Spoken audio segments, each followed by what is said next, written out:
Affaire Issei Sagawa, le cannibale japonais. Il s'appelle Issei Sagawa, japonais né à Kobe il y a 32 ans. Ces 2 jours, à plusieurs reprises, il a mangé des morceaux de la chair de sa victime. La mystérieuse disparition de randonneurs dans l'Oural russe à l'ère soviétique. Pourquoi les circonstances de leur mort est-elle encore aujourd'hui l'un des plus grands mystères qu'ait connu la Russie?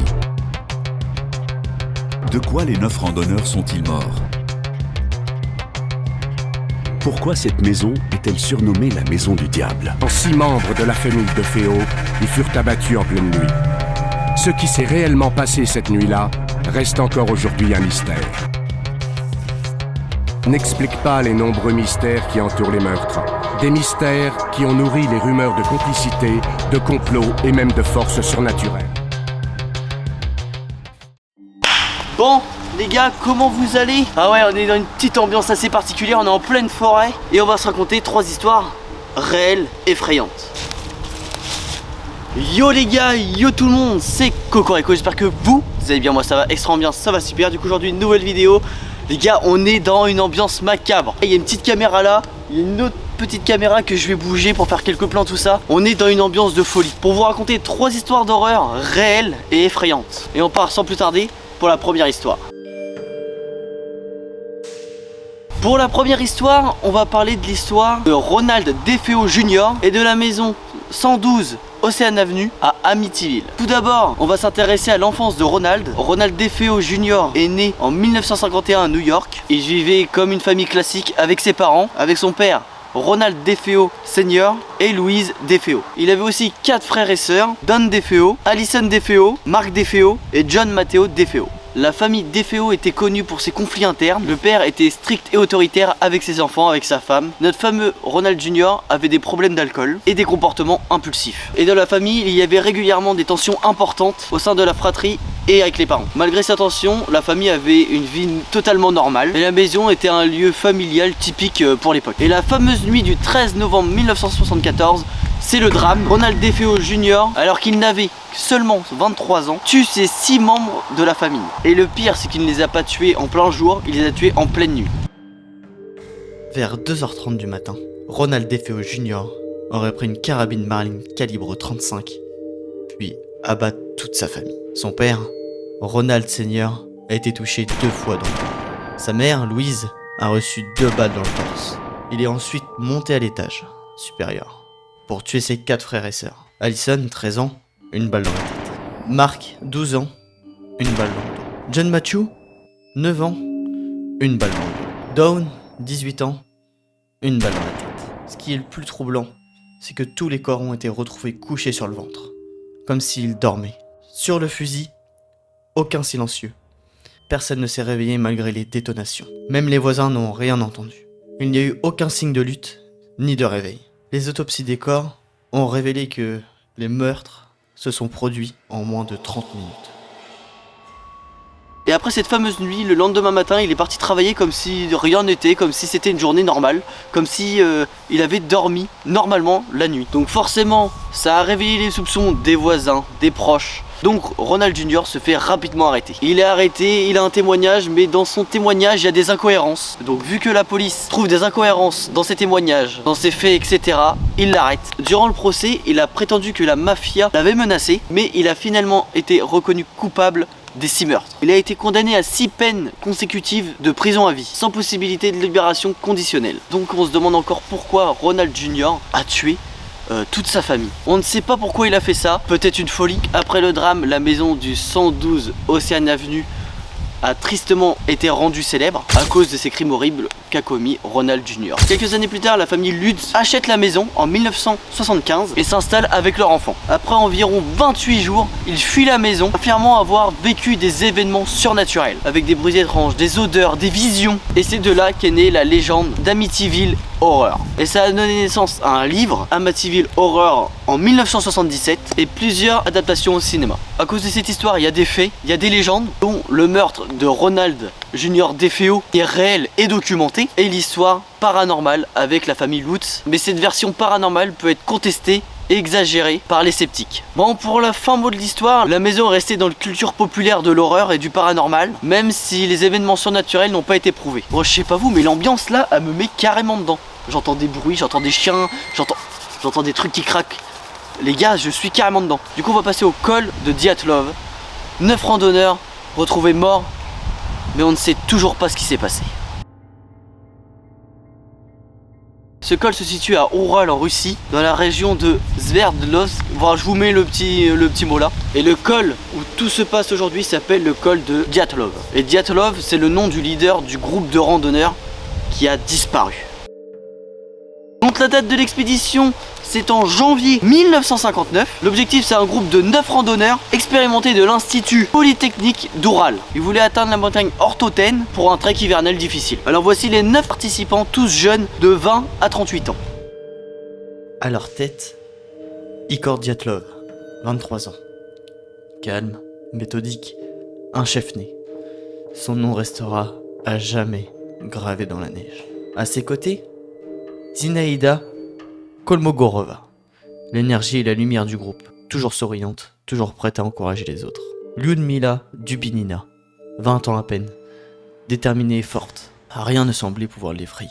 Yuri Doroshenko et Yuri Krivonichenko, inséparables amis, connus pour leur courage et leur bonne humeur, même sous la tempête. Rustem Slobodin, athlète et ingénieur, prêt à tout pour repousser ses limites. Alexandre Kolevatov, discret, réfléchi, étudiant en physique nucléaire, l'esprit logique du groupe. Nicolas Thibault Brignol, ingénieur, d'origine franco-russe, fort, solide, toujours à aider les autres. Et puis, Semyon Zolotaryov, le doyen, 37 ans, vétéran de guerre, guide expérimenté. Il avait rejoint l'équipe au dernier moment, un choix qui scellera son destin. Et enfin, Yuri Yudin, 21 ans. Malade, il abandonne la marche avant le col. Il sera le seul à revenir vivant. Ce jour-là, sa maladie lui a sûrement sauvé la vie. 10 sont partis, 9 ne sont jamais revenus. Alors le groupe était bien préparé avec de l'équipement standard pour aller en montagne de l'époque. Ils avaient prévu un itinéraire en plusieurs jours à cause des conditions hivernales extrêmes. Donc ils partent en expédition et le fameux 31 janvier 1959, c'est le dernier contact qu'on va avoir des 9 personnes. Le dernier message annonce que tout va bien, qu'ils sont au camp et qu'ils partent pour continuer l'aventure. Alors pour vous dire, les conditions étaient très rudes, les températures étaient aux alentours de moins 30 degrés et il y avait de très fortes tempêtes de neige. Quelques semaines plus tard, début février, les autorités ont trouvé leur tente abandonnée, bizarrement coupée de l'intérieur. Les chaussures et vêtements chauds, ils sont restés à l'intérieur de la tente. Les policiers pensent à une fuite précipitée. Les corps ont été découverts en plusieurs phases, plusieurs centaines de mètres de la tente, dans des conditions très étranges. Certains étaient en sous-vêtements malgré les conditions extrêmement froides. Plusieurs présentaient des traumatismes graves, tels que des fractures du crâne et du thorax, comparables à un accident de voiture. Il n'y avait ni trace ni de présence humaine autour. Une femme avait des liaisons internes très graves et aucun traumatisme externe visible. Et certains corps avaient des signes de radiation légère. Donc suit l'enquête officielle, les autorités soviétiques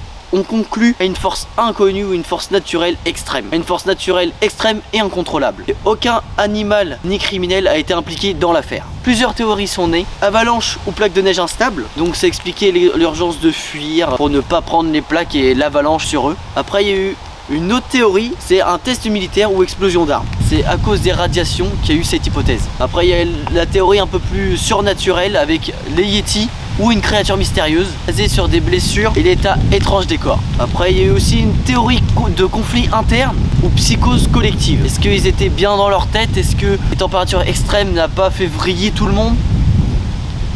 On ne saura jamais. Ou c'est possiblement un phénomène naturel rare, comme un katabatique, c'est un vent glacial très violent, pouvant provoquer une fuite désespérée. Le dossier a été clos, mais il a été ouvert récemment, en 2019 et 2020. Des enquêteurs russes ont réexaminé le dossier et penché pour une avalanche partielle, combinaison de conditions extrêmes. Donc cette histoire n'a malheureusement pas de fin.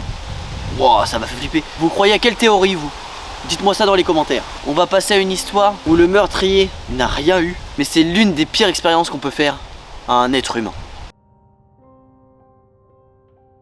Issei Sagawa est né en 1949 à Kobe au Japon dans une famille aisée. Son père était prof d'anglais et sa mère issue d'une famille cultivée. Il a grandi dans un environnement relativement privilégié avec accès à une bonne éducation. Dès son adolescence, il aurait montré des comportements obsessionnels autour de la nourriture et des fantasmes sexuels. Il a développé un intérêt pathologique pour la chair humaine, nourrissant des fantasmes de cannibale jeune. Malgré ça, il était intellectuellement brillant et parlait plusieurs langues. Après le lycée, il a étudié la littérature anglaise à l'université Kwansei Gakuin à Nishinomiya. Et c'est à cette époque qu'il a malheureusement commencé à planifier son crime célèbre en France. Alors il y a eu beaucoup de témoignages qui le décrivent comme charismatique mais socialement maladroit, avec un côté narcissique et obsessionnel. Certains psychologues qui l'ont étudié plus tard l'ont décrit comme souffrant de troubles psychopathologiques, notamment des tendances sadomasochistes et cannibales. Pour résumer son enfance, il était très brillant, mais avait un côté un peu narcissique, obsessionnel, des fantasmes sexuels un peu chelous, et même il commençait à s'intéresser à la chair humaine. C'est assez étrange quand même comme passion. Sagawa s'installe à Paris en 1980 pour poursuivre ses études. Il s'inscrit à l'université de Paris et fréquente le cité universitaire. Il rencontre René Artevelt, notre victime, une étudiante néerlandaise de 25 ans lors de cette période. Fasciné par elle, il décide de passer de ses fantasmes à l'acte. Le 30 juin 1980, c'est là que le crime va se dérouler. Sagawa tire René dans son appartement, la tue, puis commet des actes de cannibalisme et des actes de nécrophilie. Appartement 10 rue Erlanger, dans le 16e arrondissement de Paris. C'est celui d'Issei Sagawa. Il invite René Artevelt chez lui, sous prétexte de travailler ensemble sur de la poésie allemande. Alors qu'elle lisait, il lui tire une balle dans la nuque, avec une carabine de calibre 22. Après l'avoir tué, il vire le cadavre. Il découpe ensuite le corps avec un couteau et un hachoir. Il mange plusieurs parties de son corps, principalement les cuisses et les fesses, crues ou cuites. Il prend des photos du processus pour garder un souvenir. Il garde même des parties du corps pour possiblement les manger plus tard. Il met les restes dans 2 valises.